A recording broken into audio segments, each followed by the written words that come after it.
जय हिंद बच्चों। आज हम बात करने जा रहे हैं डीवीएससी एसओएससी स्कूल के आईएनएस यानी कि सोशल साइंस के सिलेबस के बारे में। हमने उसका एक सैंपल पेपर तैयार किया है ताकि आपको इस सैंपल पेपर को पढ़ करके ये पता चल सके कि आईएनएस का जो सिलेबस है, उसका पेपर है, वो किस तरीके का आएगा टर्म 2 का। उसके अंदर क्या सिलेबस होगा, क्या उसके अंदर किस प्रकार के क्वेश्चंस आएंगे, हमें क्वेश्चंस को किस प्रकार से अटेम्प्ट करना है ताकि हम अच्छे नंबर प्राप्त कर सकें। तो हम सबसे पहले जो बात करेंगे कि आईएनएस का जो सिलेबस है हमारा, उसमें टर्म 2 में आएगा क्या। तो जैसे हमने बात करी है कि यहाँ पे एक हिस्ट्री और एक ज्योग्राफी, ये दो सब्जेक्ट्स हमारे आईएनएस के अंदर टर्म 2 में आएंगे इस साल। इसमें हिस्ट्री के अंदर दो टॉपिक है, एक तो फ्रेंच रेवोल्यूशन का है और दूसरा आपका टोटलिज्म एंड प्रोपेगेंडा, यानी कि इसके अंदर आपको Nazism and rise of the Hitler पढ़ना पड़ेगा। अगर हम बात करते हैं ज्योग्राफी की, तो ज्योग्राफी के अंदर आपको India size and location, physical features of India और आपका ड्रेनेज सिस्टम, ये तीन चैप्टर्स आपको इसके अंदर पढ़ने पड़ेंगे। तो हमने इसी के आधार पर एक सैंपल पेपर तैयार किया है। अगर आप इसे पढ़ेंगे तो इससे आपको काफी हद तक मदद मिलेगी। देखिए, पहले हम इसके कुछ इंस्ट्रक्शंस की बात कर लेते हैं कि आपको ये 2 घंटे 30 मिनट का पेपर होगा, आपका 2.5 घंटे का पेपर होगा, 15 मिनट आपको एक्स्ट्रा पढ़ने के लिए मिलेंगी। तो बेटा, आपको जो ये 15 मिनट एक्स्ट्रा पढ़ने के लिए मिलेंगे, उसको बहुत ध्यानपूर्वक पढ़ना है पेपर को, जिससे क्या है आपको ये पता चल जाएगा कि हमें क्वेश्चंस को किस तरह से अटेम्प्ट करना है। 15 मिनट वो हमारे लिए सबसे वैल्यूबल है। तो बिना किसी इधर उधर जैसे ध्यान दिए आपको केवल 15 मिनट पेपर के ऊपर ध्यान देना है, ढंग से पढ़ना है। अगर आपने पेपर 15 मिनट अच्छी तरह से इन्वेस्ट कर लें तो आपके आगे की राह बहुत आसान हो जाएगी। तो इसकी हम बात करते हैं, कुछ स्पेसिफिक इंस्ट्रक्शंस हैं। इसमें आपको दो तरीके के क्वेश्चंस आपको यहाँ पे देखने को मिलेंगे। एक है आपका एसआरटी क्वेश्चंस। अगर हम एसआरटी क्वेश्चंस की अगर हम बात करते हैं, एसआरटी क्वेश्चंस हमारे ये कुछ एसआरटी क्वेश्चंस होंगे और कुछ आपके सीआरटी क्वेश्चंस होंगे। SRT questions like that MCQ, आपको इसमें 4 ऑप्शंस दिए हुए होंगे और आपको कोई एक आंसर को इसमें सेलेक्ट करना है। जबकि जो आपका सीआरटी क्वेश्चंस होगा उसे आपको लिखना पड़ेगा। और सीआरटी क्वेश्चंस और एसआरटी क्वेश्चन को आपको किस तरह से अटेम्प्ट करना है आप ये समझ लीजिए। जो आपके मान लीजिए एसआरटी क्वेश्चन, आपका जो एमसीक्यू क्वेश्चन एसआरटी क्वेश्चन है, अगर मान लीजिए आपके जैसे आंसर दे रखे 1 2 3 4, तो आपको इसमें से जो 3 नंबर का, मान लीजिए 3 नंबर का आपका आंसर है, तो 3 नंबर को इस तरह से आपको गोल कर देना है। ठीक है। और जब हम बात करते हैं सीआरटी क्वेश्चंस की, सीआरटी क्वेश्चंस जो यहाँ पे कंस्ट्रक्ट हुए हैं, उसमें आपको 2-3 चीजें पूछता है, जैसे कि आप इस क्वेश्चन के लिए सहमत हैं या नहीं है, हाँ या ना में जवाब दें। तो आपको इसमें यस और नो करना पड़ेगा, कोई एक करना पड़ेगा। और उसके अंदर आपको लिखा हुआ होगा कि आपको 2 रीजन बताने हैं या 3 रीजन बताने हैं, उसके अंदर लिखा हुआ होगा। अगर उसके अंदर लिखा हुआ 3 रीजन बताने हैं तो 3 ही बताने हैं, कम नहीं बताने। अगर आपको 2 लिखे हैं तो कम से कम आपको 2 रीजन जरूर बताने हैं। तो इसी के आधार पर उसके मार्क्स वगैरह डिसाइड किए जाएंगे। तो इस चीज को आप विशेष तौर पे ध्यान रखें, जब आगे क्वेश्चंस इस तरीके के आएंगे तो मैं आपको इसके अंदर ये चीजें जरूर बताऊंगा। देखिए, अगर हम बात करते हैं पहले क्वेश्चंस की, हम तरफ देखते हैं। अनुच्छेद एक अनुच्छेद दे रखा है, यानी एक पैराग्राफ आपको दे रखा है, और उस पैराग्राफ की जब हम बात करते हैं तो उसके अंदर लिखा हुआ है कि क्वेश्चन 1 और क्वेश्चन 2 का आंसर आपको इस पैराग्राफ से देना है। अब हम इस पैराग्राफ को जरा सा पढ़ लेते हैं कि फ्रांस की जनसंख्या 1715 में लगभग 30 मिलियन से बढ़कर 1789 में 28 मिलियन हो गई। इससे खाद्यान्नों की मांग में तेजी से वृद्धि हुई।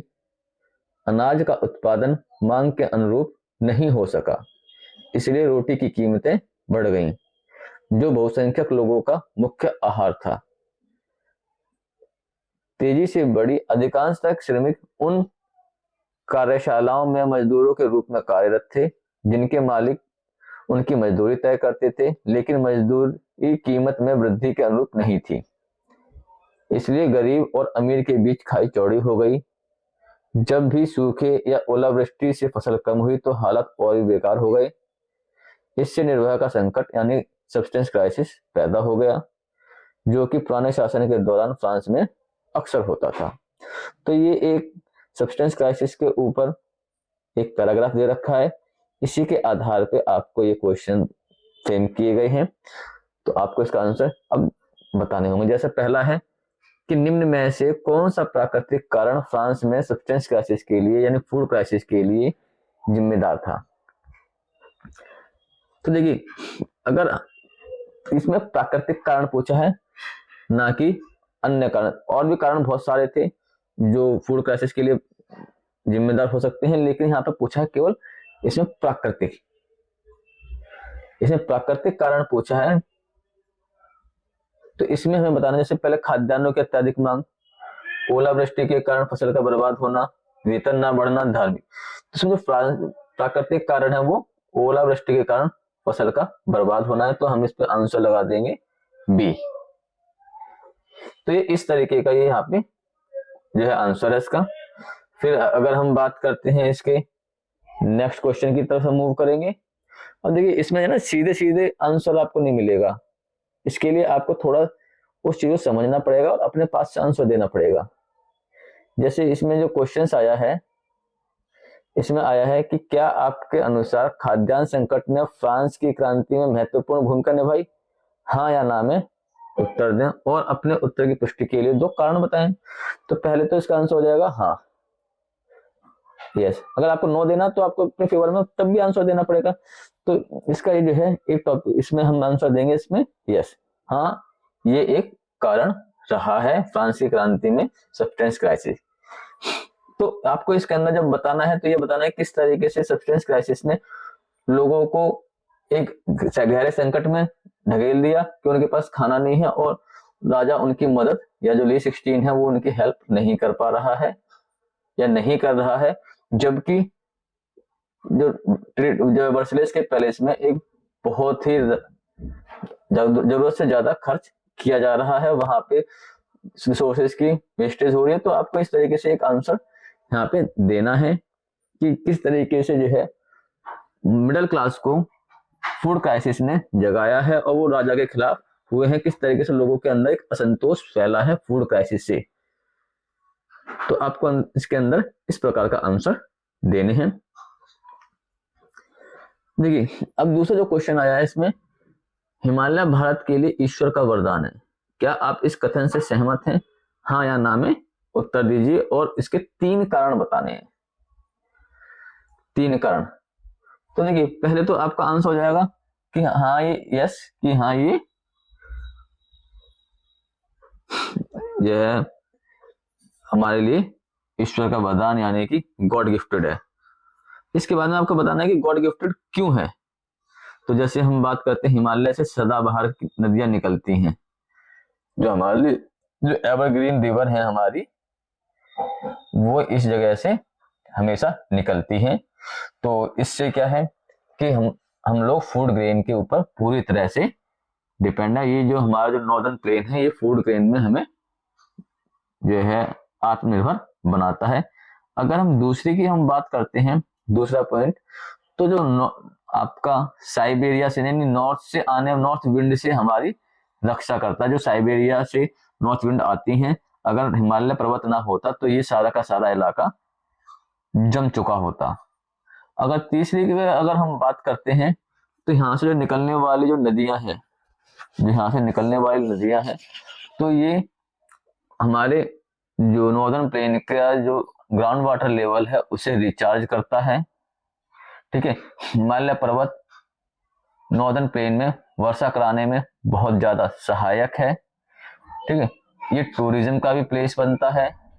हिमालय पर्वत के कारण इस क्षेत्र में बड़ी मात्रा में नेचुरल हर्ब्स यानी कि आपको बहुत सारी प्राकृतिक मेडिसिन औषधियां आपको वहां देखने को मिलेंगी।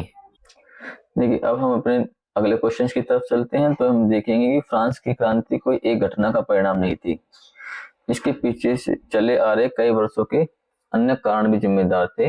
हाँ या ना में आंसर देना है और इसके लिए आपको दो कारण बताने। तो पहले तो इसका आंसर हो गया हाँ, पहले तो आपको करना है इसे यस, और फिर फ्रांस की क्रांति के लिए जो और रिलेवेंट आपको आंसर्स लगते हैं, जैसे फ्रांस के ऊपर कर्ज चढ़ जाना, मैरी एंटोनियो से लुई 16 की शादी हो जाना, सब्सटेंस क्राइसिस है, वर्सलेस के पैलेस पे जो इतना खर्च किया है, तो ये सब आंसर में आप अन्य में दे सकते हो कि ये कोई घटना का परिणाम नहीं। तो पहले आपको इसमें यस लिखना है, उसके बाद आपको जो मैंने अभी आपको कारण बताए हैं उनमें से कोई दो कारण आपको लिखने हैं। तो ऐसे ही फिर अब हम अपने नेक्स्ट क्वेश्चन की तरफ चलते हैं। क्वेश्चन 6 और 7 की हम बात करते हैं। तो अनुच्छेद को पढ़ना है आपको, ये नेक्स्ट पैराग्राफ आ गया है और क्वेश्चन 6 और 7 का आंसर इस पैराग्राफ से आपको देना है। तो जैसे कि हम इस क्वेश्चन को पढ़ते हैं कि भारतीय भूभाग पूर्व और पश्चिम एशिया के बीच एक केंद्रीय स्थान है। भारतीय एशियाई महाद्वीप का दक्षिण की ओर विस्तार है। ट्रांस हिंद महासागर मार्ग जो पश्चिम में यूरोप के देशों और पूर्वी एशिया के देशों को जोड़ता है और एक रणनीतिक केंद्र प्रदान करता है। भारत के लिए स्थान, ध्यान दें कि डेक्कन प्रायद्वीप हिंद महासागर में फैला है। इस प्रकार भारत को पश्चिमी तट से पश्चिमी एशिया, अफ्रीका, यूरोप के साथ और पूर्वी तट से दक्षिण पूर्वी और पूर्वी एशिया के साथ निकट संपर्क स्थापित करने में मदद मिलती है। किसी अन्य देश के पास हिंद महासागर पर भारत जितनी लंबी तटरेखा नहीं है। वास्तव में यह हिंद महासागर में भारत की प्रतिष्ठित स्थित है, जो इसके नाम पर एक महासागर का नामकरण करने के लिए उचित ठहराती है। अब देखिए इसमें आंसर आपको क्या देना है कि आपको क्या लगता है कि आधुनिक काल में समुद्री मार्ग ने भारत को दुनिया के साथ निकट संपर्क स्थापित करने में मदद की है। और अपने उत्तर के समर्थन में 3 कारण देना है। पहले तो आपको वही वाली बात है कि आपको यस, हमें लगता है आपको आंसर देना पड़ेगा यस। उसके बाद में आपको 3 कारण देने हैं कि भारत जो समुद्री मार्ग है वो दुनिया के साथ संपर्क स्थापित करने में कैसे मदद करता है। तो देखिए पहले तो आप इसमें बता सकते हो कि जो आपका समुद्री मार्ग है वो किस तरह से, यानी आपका जो वाटरवेज है, यानी आपका जो समुद्र से चलने वाला परिवहन है उसकी इंपॉर्टेंस क्या है कि किस तरह से भारत के बंदरगाह अन्य देशों से कनेक्ट हो रहे हैं। तो किस तरह से ये जो है एक देश को दूसरे देश से ट्रांसपोर्ट के जरिए कनेक्ट कर रहा है। दूसरा आपको यही बताना है कि हम आर्थिक तौर पे किस तरह से कनेक्ट हो रहे हैं। आप आर्थिक तौर पे भी दूसरे देशों से कनेक्ट हो रहे हैं कि अगर बंदरगाह होंगे तो किस तरह से व्यापार के जरिए हम एक दूसरे देशों से कनेक्ट हो रहे हैं। तीसरा आप इसमें बता सकते हैं सांस्कृतिक तौर पे, टूरिज्म के तौर पे। तो हमारे पास इसके और अन्य कारण भी हैं जो हम आपको यहाँ पे बता सकते हो। देखिए अब आपको बताना है कि भारत के पास लंबी समुद्री सीमा होने के कारण इसके फायदे होने के साथ साथ चुनौतियां भी हैं। आप इस कथन से सहमत हैं तो हाँ में आंसर दीजिए, नहीं सहमत है तो ना में आंसर दीजिए। लेकिन जो आप बता रहे हो उसके फेवर में आपको आंसर अपना पक्ष देना होगा, 2 आपको आर्ग्यूमेंट्स देने पड़ेंगे। तो जैसे मैं कहता हूँ हाँ भारत के पास समुद्री सीमा है, इसके फायदे भी हैं, साथ के साथ इसके कुछ नुकसान भी। जैसे हमने ऊपर वाले क्वेश्चन में तो इसके कुछ फायदे पढ़ रहे थे, इसके में कुछ चुनौतियां पड़ेंगी। जैसे सिक्योरिटी की प्रॉब्लम हो जाती है कि हाँ बहुत सारी सिक्योरिटी की प्रॉब्लम होती है वहां पे। समुद्र के इतनी बड़ी लंबी तटरेखा होने के कारण समय समय पे आने वाले चक्रवात वगैरह हैं जिससे हमें आर्थिक नुकसान भी झेलना पड़ता है। ठीक, तो इस तरीके की हमें और भी इसमें परेशानियां बतानी है कि वहां पर भी डेवलपमेंट के लिए अभी इतने रिसोर्सेज अवेलेबल नहीं है। तो ये सब बातें हमें इसमें बतानी है। अब हमारे पास जो क्वेश्चन है कि विच 2 countries share the longest border with India, यानी भारत के साथ आपको वो 2 देश बताने हैं जिनकी सीमा सबसे ज्यादा भारत के साथ लंबी है। तो नो डाउट बांग्लादेश की सीमा भारत के साथ सबसे बड़ी सीमा है जो भारत से लगती है, यानी कि जो भूमि की सीमा यानी लैंड बाउंड्रीज है वो सबसे ज्यादा हमारी सबसे बड़ी बांग्लादेश के साथ है। उसके बाद चाइना भारत के साथ सबसे बड़ा लैंड बॉर्डर शेयर करता है। तो आपका जो आंसर होगा वो आपका आंसर ये होगा। तो इस तरह से आपको इसे मार्क कर देना है।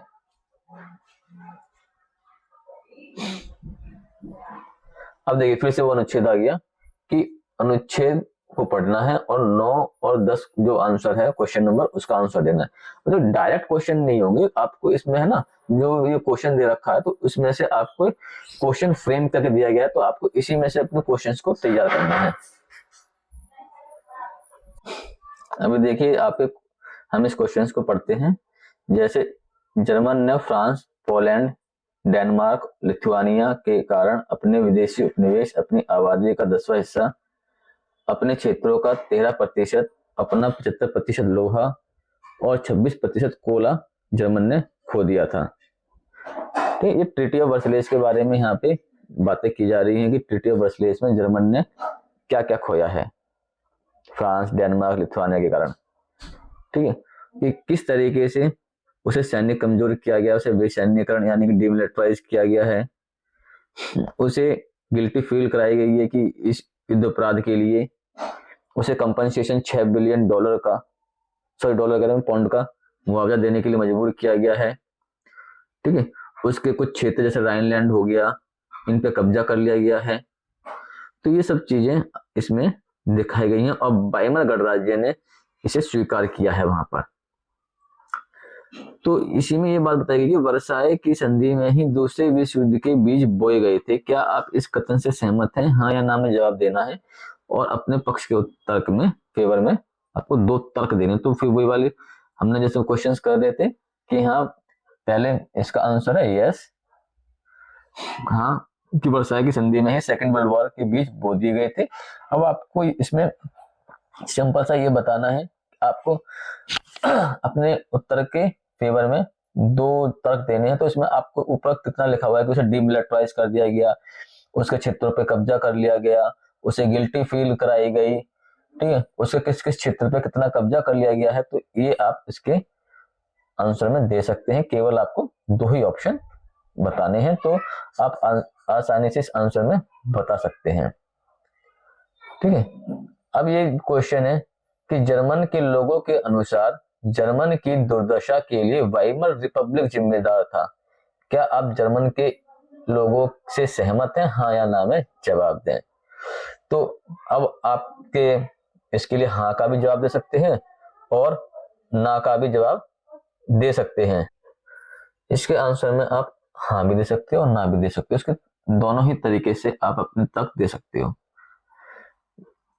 अगर आप कहेंगे कि हाँ जी हम जर्मन के लोगों की इस दुर्दशा के लिए वाइमर रिपब्लिक को जिम्मेदार मानते जैसे जर्मन के लोग कहते थे, तो आप यस दीजिए और उसमें ये फील कराइए कि हाँ कि इन लोगों ने इस जितनी भी गिल्टी फील कराई गई है वर्साय की संधि पर वाइमर रिपब्लिक ने साइन किए थे, तो उसे कंपनसेशन देना पड़ा था, उसे गिल्टी फील कराई गई थी, सारी 2 जिम्मेदार उसे ही माना गया था। ठीक है, इतने जो हमने टेरिटरीज और ये सब चीजें खो दी थी, तो इस सबको देने के पीछे जो साइन किए थे वो वाइमर रिपब्लिक ने किए थे। तो आर्थिक जो नुकसान हुआ है, राष्ट्रवादी जो नुकसान हुआ है, उन सब के लिए वाइमर रिपब्लिक जिम्मेदार थे। इसीलिए तो हिटलर ने नवंबर क्रिमिनल बोला है कि हाँ ये नवंबर क्रिमिनल है। अब जो नेक्स्ट क्वेश्चन आपका आता है वो आता है क्वेश्चन नंबर 11 कि इसमें आपको एडॉल्फ हिटलर की जो ऑटोबायोग्राफी है उसे बताना है। तो ऑटोबायोग्राफी जो इसकी है वो मीन कैंप, ये इसकी ऑटोबायोग्राफी है। अब ये नेक्स्ट क्वेश्चन इसका आ जाता है कि अनुच्छेद को पढ़ना है और 12 और 13वें इसका आंसर देना है। इस क्वेश्चन के अंदर जो बताया गया है वो हिमालय से जो निकलने वाले जो नदियां हैं और उससे किस तरह से नॉर्दर्न प्लेन का निर्माण होता है, ये किस प्रकार का मैदान है, तो इसके बारे में ये सारी जानकारी दी गई है। इसमें जलोढ़ मैदान यानी एल्युवियल सॉइल वगैरह के बारे में इन सबकी जानकारी दी गई है। तो जो आंसर है इसका वो आपको ये बताना है कि क्या आप इस कथन से सहमत हैं, भारत की जो गंगा है वो भारत की जीवन रेखा है, क्या आप इस कथन से सहमत हैं, हाँ या ना में उत्तर देना है। तो देखिए, हाँ बिल्कुल गंगा भारत की जीवन रेखा है, अगर गंगा तो आप पहले से यस कीजिए, फिर फेवर में आपको आंसर दीजिए कि अगर गंगा भारत में ना होती तो हम खाद्यान्न में आत्मनिर्भर ना होते, हमारा ग्राउंड वाटर लेवल रिचार्ज नहीं होता, जैसे हमने हिमालय के में जो आंसर देना है वो लगभग में आंसर यहाँ भी आएगा। ठीक है, फिर ऐसे ही आपको इसमें हमें आंसर देना है 12 और 13 का। ठीक है, अब आपको अनुच्छेद के आधार पर बताना है कि निम्न में से कौन सी नदियां हिमालय से नहीं निकलती है। अब देखिए, जो हम इसमें बात करेंगे उसमें 3 नदियां जो हिमालय से निकलने वाली हैं वो इसमें दे रखी होंगी, जैसे इसमें गंगा, ब्रह्मपुत्र और उसकी सहायक नदियां इसमें दे रखी हैं। ठीक है, गंगा ब्रह्मपुत्र ये नदियां इसमें दे रखी हैं, तो इसमें आपको गंगा की कुछ जो हिमालय से निकलने वाली नदियां हैं उनके बारे में आपको पता भी होना चाहिए। तो ऊपर दिए गए जो अनुच्छेद है उसके आधार पर आपको बताना है कि कौन सी नदी हिमालय से नहीं निकलती है। देखिए, इसमें आपने पढ़ा होगा कि 3 दोआब, सिंधु का दोआब, ब्रह्मपुत्र का दोआब और गंगा का दोआब, यानी हिमालय से जो निकलने वाली नदियां हैं दोआब बनाती हैं। ये नॉर्दर्न प्लेन जो है इन 3 दोआब से बना है, तो इसका आंसर यानी तीनों की तीनों नदियां हिमालय से निकल रही है, तो इसका आंसर जो हिमालय का वो आ रहा है कि हिमालय से कौन सी नदी नहीं निकलती है, तो आपको आंसर देना है इसका चंबल।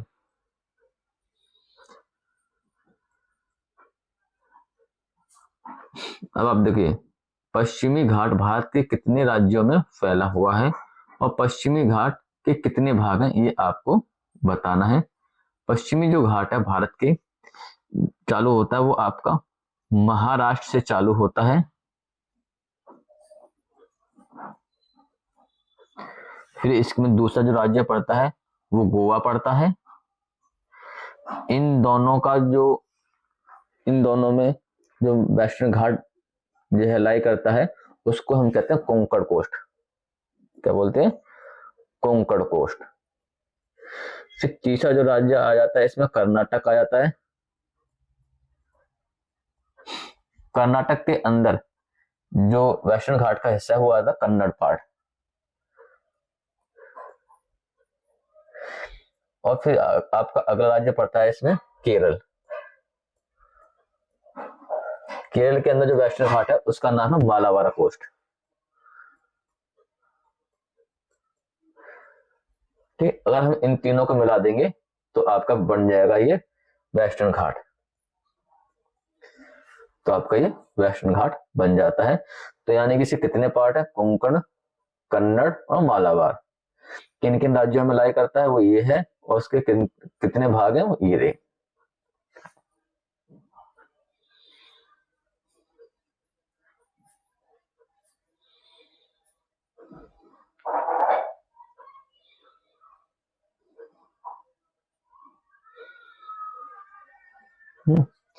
चलिए हम अब अपने अगले टॉपिक की तरफ चलेंगे कि किस घटना के बाद हिटलर की जर्मन में तानाशाही स्थापित हो गई है। तो इसमें कुछ टॉपिक दे रखे हैं, फायर ब्रेक, इनेबल एक्ट का पास होना, आर्थिक महामंदी का ना वर्षीय संधि। तो इसका जो आंसर होगा वो है इनेबलिंग एक्ट का पास होना। इस एक्ट के जरिए और कई सारी पार्टियों को इनलीगल अनाउंस कर दिया गया था। जर्मन में एक ही पार्टी रह गई थी, नाजी पार्टी। तो बहुत सारी बातें हैं। तो ये सारी चीजों ने जर्मन, जितनी फायर ब्रेक है, आर्थिक महामंदी है, वर्षीय संधि है, इसने जर्मन के उदय में यानी कि हिटलर के उदय में तो सहयोग किया है, लेकिन उसे डिक्टेटर बना है इनेबलिंग एक्ट ने। अब ये क्वेश्चन नेक्स्ट आ जाता है कि फ्रांस की क्रांति ने महिलाओं को उनके अधिकार प्रदान किए हैं। क्या आप इस कथन से सहमत हैं, हाँ या ना में उत्तर देना है, और उत्तर के फेवर में 2 तर्क देने हैं। तो आप इसमें पहले तो वही जो चीज हम बात करते आए, पहले यस और नो लिखिए। अगर आपका आंसर यस है तो यस लिखिए, अगर आपका आंसर है तो नो है तो नो लिखिए। फिर आप जो है इसमें अपने कोई 2 तर्क दे सकते हैं। अगर आप कहते हैं कि हाँ फ्रांस की क्रांति ने महिलाओं को अधिकार प्रदान किए हैं तो यस कीजिए, और उसमें लिखिए कि महिलाओं को डिवोर्स का अधिकार है, ठीक है, उनको शिक्षा का अधिकार है, तो ये सब चीजें उन्हें उस समय मिली हैं। लेकिन आप नो करते हो तो नो में भी लिखिए कि हाँ जी महिलाओं को राइट टू वोट नहीं मिला है, नहीं महिलाएं पैसिव सिटीजन के अंतर्गत ही हैं, वो एक्टिव सिटीजन के बराबर उन्हें समानता का मौका नहीं मिला है, उन्हें पूर्ण स्वतंत्रता नहीं मिली है। तो आप कुछ भी इसमें एस और नो में लिख सकते हैं। हाँ, आपने अगर नो लिखा तो नो वाले ही आंसर दीजिए कि हाँ महिलाओं को अधिकार नहीं मिले हैं। अगर आप यस लिखते हैं तो हाँ जी वो आंसर दीजिए कि हाँ महिलाओं को अधिकार मिले हैं। तो आपको इसके अंदर फिर वो अधिकार, अगर आप यस करते हो तो आपको वो अधिकार बताने पड़ेंगे कि जो वहां पे फ्रांस रेवोल्यूशन में महिलाओं को मिले हैं। अगर आप नो लिखते हो तो आपको वो अधिकार बताने पड़ेंगे जो महिलाओं को नहीं मिले हैं फ्रेंच रेवोल्यूशन में। ठीक है, तो आप आंसर में यस करते हो या नो, ये ज्यादा डिपेंड नहीं करता है, डिपेंड ये करता है कि आप अपने आंसर के फेवर में तर्क किस प्रकार का देते हो, आर्ग्यूमेंट किस प्रकार के देते हो। फिर हम बात करेंगे, अब देखिए फिर से एक पैराग्राफ आ गया है और इसमें आपको क्वेश्चन नंबर 17 का आंसर देना है। इसमें नदियों का महत्व बताया गया है, नदियों का महत्व कि किस प्रकार से नदियां हमारे लिए जरूरी हैं। तो ये सारी बातें इसमें दी गई हैं और क्वेश्चन नंबर फिर 17 दिया गया है। 17 जो क्वेश्चन नंबर है वो बता रहा है कि भारत की अर्थव्यवस्था में नदियों का अहम रोल है। क्या आप इस कथन से सहमत हैं? हाँ या ना में जवाब दें और उत्तर की पुष्टि करने के लिए 2 तर्क दें। तो फिर वही बात आ जाती है कि हमें आप यहाँ पे यस करना है कि हाँ नदियों का हमारी अर्थव्यवस्था में महत्व है।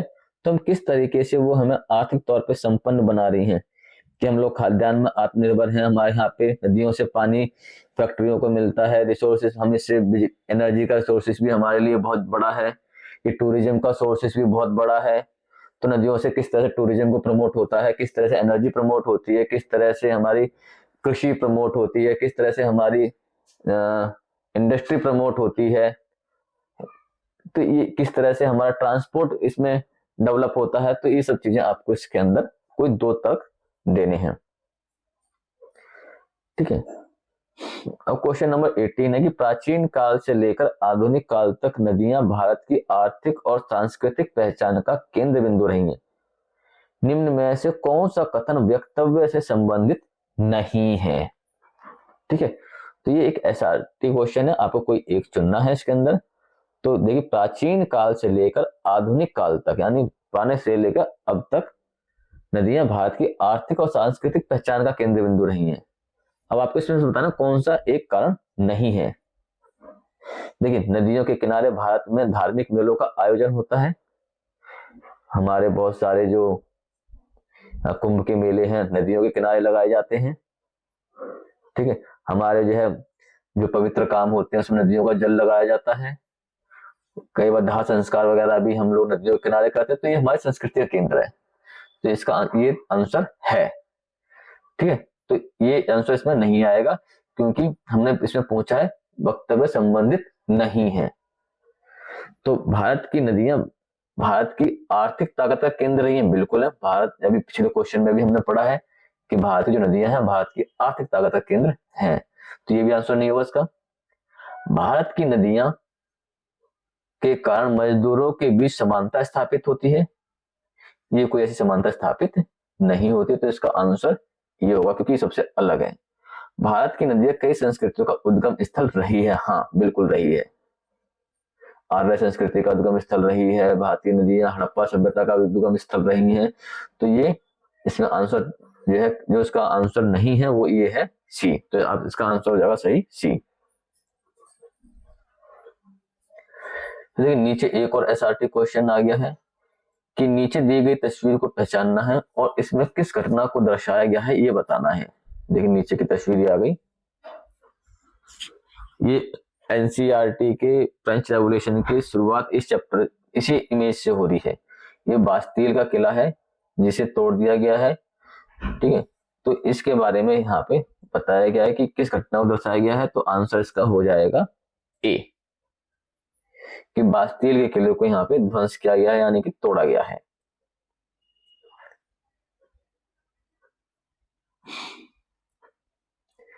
अब देखिए नीचे फिर से एक पैराग्राफ आ गया, 2 पार्ट में है और आपको ये बताना है क्वेश्चन नंबर 20 का आंसर से देना है।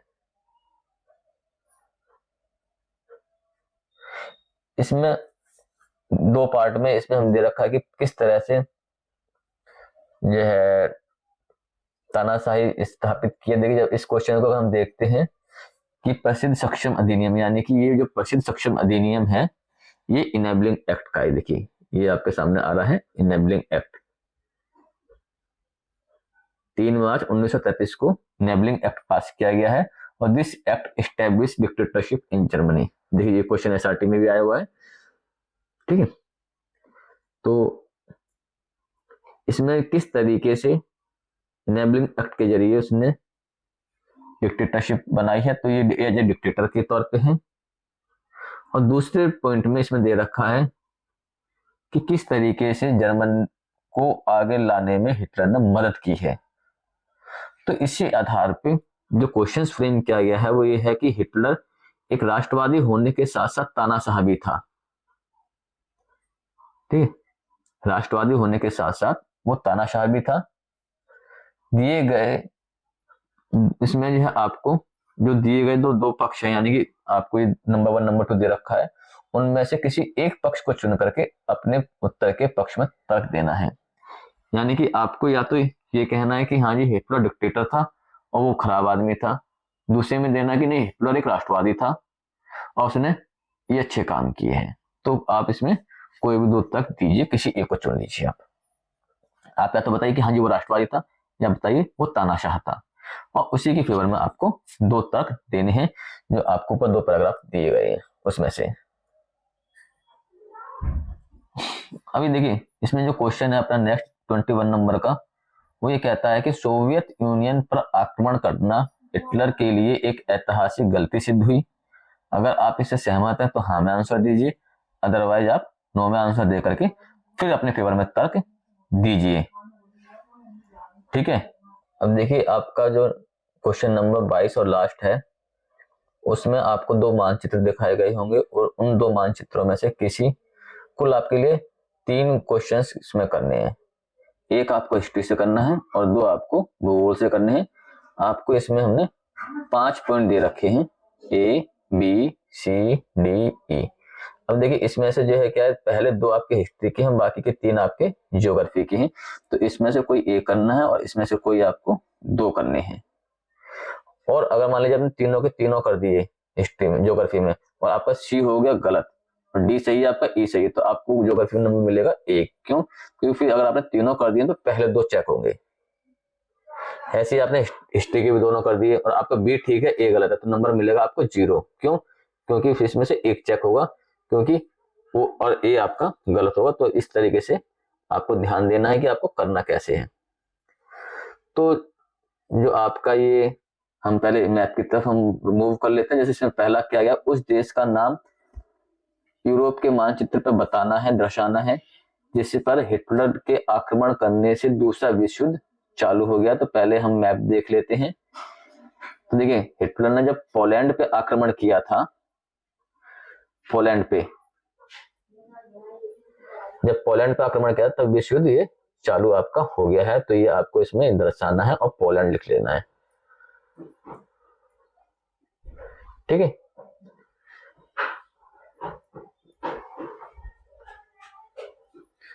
तो इस तरीके से हमारा ये क्वेश्चन इसमें हो गया। फिर दूसरा है कि आपको मानचित्र पर उस देश के बारे में दिखाना है जिसने पहले विश्व युद्ध में एलाइड ग्रुप की तरफ से भाग लिया था, दूसरे में वो एक्सिस पावर की तरफ से भाग लिया है। तो इसका जो आंसर है वो है इटली। इटली 3 तरफ से भूमध्य सागर से घिरा हुआ है, तो ये आपको इटली इसमें बताना है, लिख देना है, ठीक है। ये इस तरीके से आपका ये आंसर इसमें हो जाएगा। फिर आपका ज्योग्राफी पे आ जाते हैं हम। चिल्का झील जो खारे पानी की झील है आपको ये मैप पे दिखाना है। दूसरे में आपको उस नदी के बारे में बताना है जो सतपुड़ा रेंज मध्य प्रदेश से निकलती है और अरब सागर में गिरती है। और तीसरे में आपको वुल्लूर ताजे पानी की झील के बारे में भारतीय मैप पर दिखाना है। तो ये जो 3 चीजें इसमें से कोई 2 चीजें आपको बतानी है। तो जैसे हम बात करते हैं चिल्का झील की, तो ये चिल्का झील आपकी उड़ीसा में है, तो आप इसमें चिल्का लगाइए। वुल्लूर की अगर हम बात करते हैं, वुल्लूर झील तो आपके J&K में है, तो ये देखिए ये J&K है आपका, तो इसमें वुल्लूर लगा दीजिए।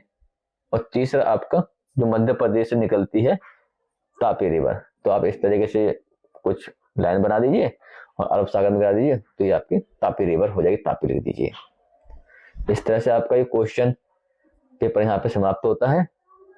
आप इसे तैयार कीजिए और अच्छे नंबर प्राप्त कीजिए। Good luck.